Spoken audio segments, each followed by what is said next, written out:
Hello everyone, today we're working on a beautiful terracotta set which has actually been inspired by a simple thing that I was doing in the kitchen. So obviously this is a slotted spoon and I was just roasting some rava. I'm pretty sure every Indian kitchen household this is a common sight. So I was just roasting some rava, and this I was just trying to cool the rava down before transferring it into a airtight jar, and that's what I noticed, and that is my inspiration for this set. So let's actually begin working on this set. So the first step rather in this set is to make a long coil. So I begin by just making a thin coil out of clay. I just roll it real nice and even.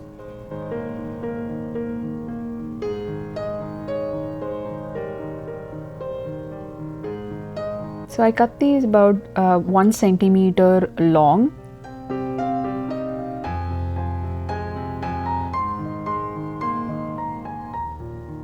By the way, these are for the beads that come below the pendant. So this almost acts like a stick bead which with a slightly different design.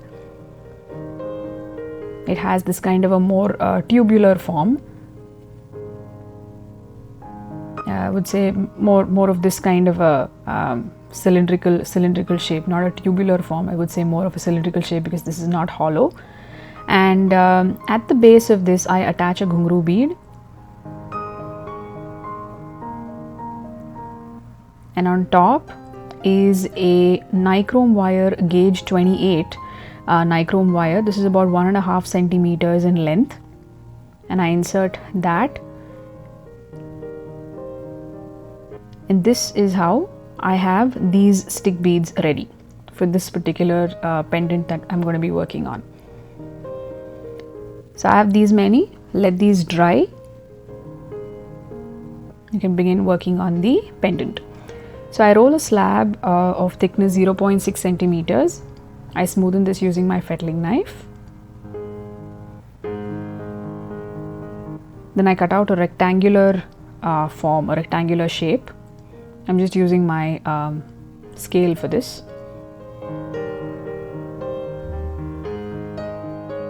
I'm cutting it with the help of an X-Acto knife.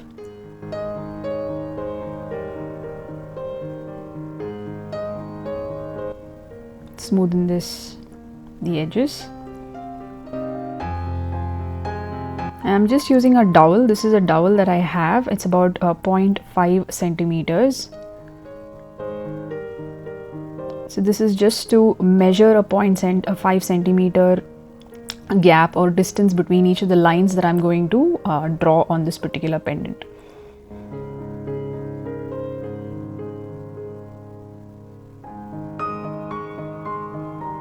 Now I'll just trim off that excess down, and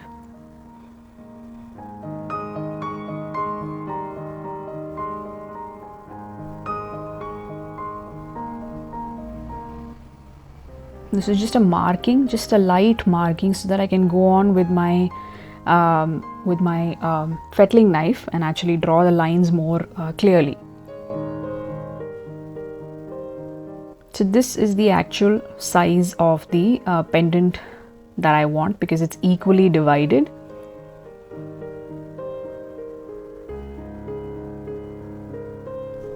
So it's got like 6 equal parts. So each of them have a double line now. I'm using my fettling knife to do this.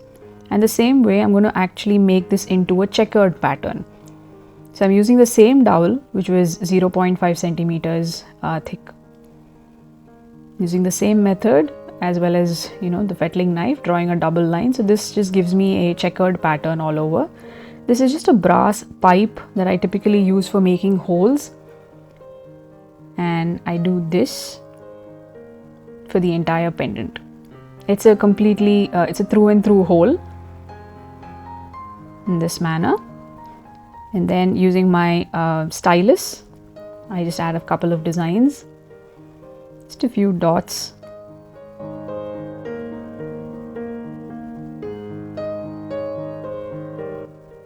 along the I'm just adding the dots on the vertical lines of the pendant. This is the ball stylus again, just adding some designs to the empty spaces. And there you go. Using my needle tool, just add a little bit of a design around the edges.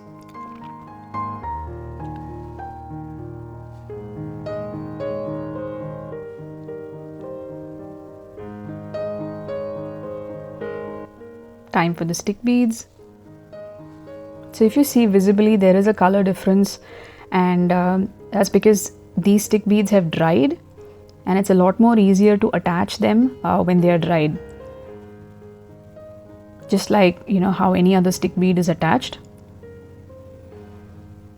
And once they are all attached, it's time to fix the U-pins.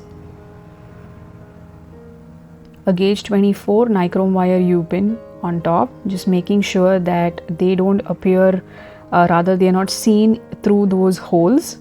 I'm just trying to be very careful doing that. Time for the earrings. This is a slab thickness of 0.3 centimeters. Smoothen this using my fettling knife. Using a small square shaped cookie cutter, I cut out a pair of these two small square shapes. Smoothen this. I'm just using a little bit of oil. I smoothen it using my fettling knife. Once again, with my fettling knife, I draw a checkered pattern.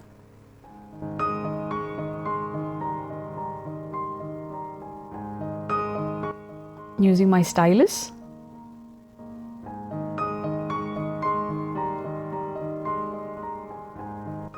adding a similar kind of a design on the earring as well.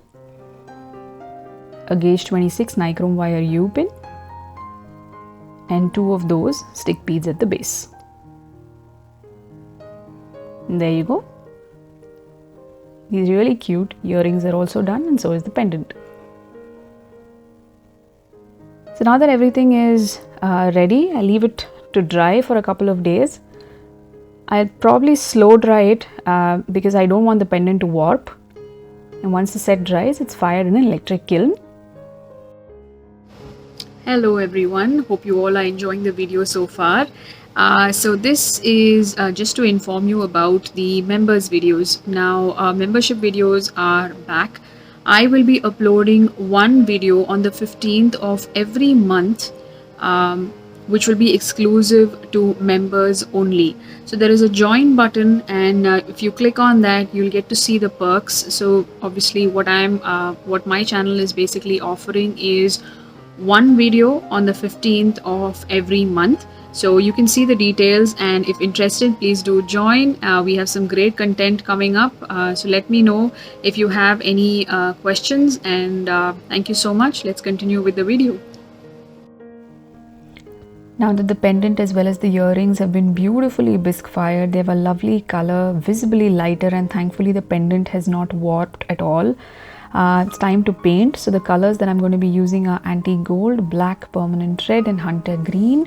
The brushes are going to be 6 round tip soft bristle brush for the base coat, and a liner brush 1 for designing. So I start off with a base coat of black, diluted black paint. So for the top part of the pendant, the sides as well as the back, I'm going to be just using the black paint. For the cylindrical part, red, and for the ghungroo beads at the base, it's going to be gold. This is a classic color combination. This combination can never go wrong, and especially in this particular pendant, these colors really show up and look beautiful.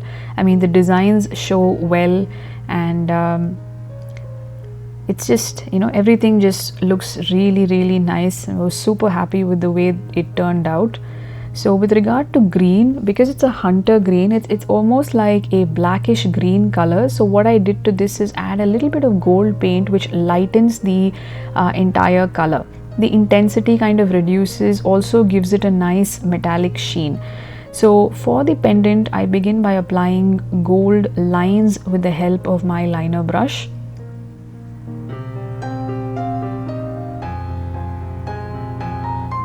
I do this to the whole pendant.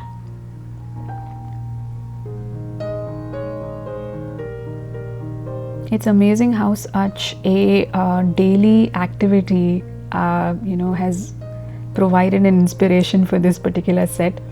I mean, I have seen that slotted spoon for forever now. So this is how the green looks. Because the color hunter green, like I said, is almost a blackish green, so it will not show up very clearly with a black background like this. Also, with mixing gold, not only does it lighten the color, it also gives it a little bit of that metallic sheen. So to those of you who are not aware of what I was doing in the beginning when I shared that video of the slotted spoon, so I was just roasting a little bit of rava or semolina. Typically every kitchen household, this is a very common sight. At least this is something that I do, especially when I buy unroasted semolina or rava over here. I just roast it and then I let it cool down before storing it in an airtight container. So it was just that simple activity which provided an inspiration to the set. I don't know why I'm fumbling so much, I'm sorry.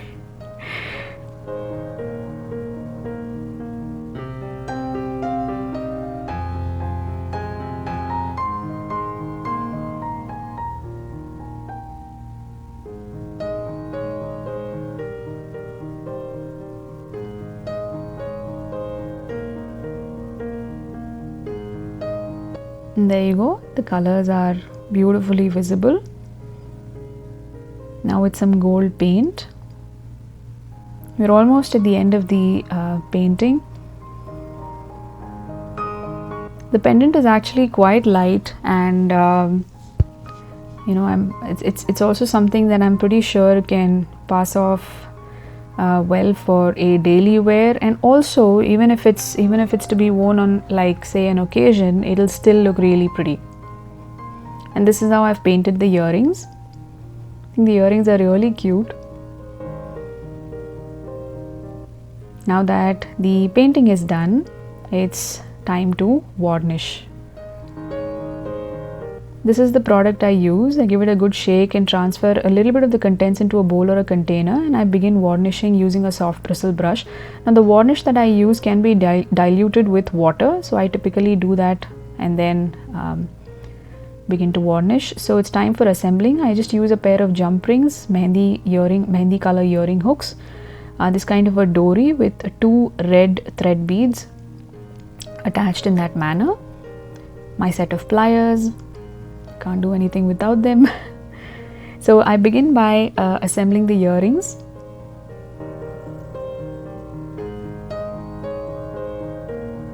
There you go, earrings are ready. Now with regard to the necklace, or rather the pendant, I just open up the jump rings a little bit, put it through the dory in this manner.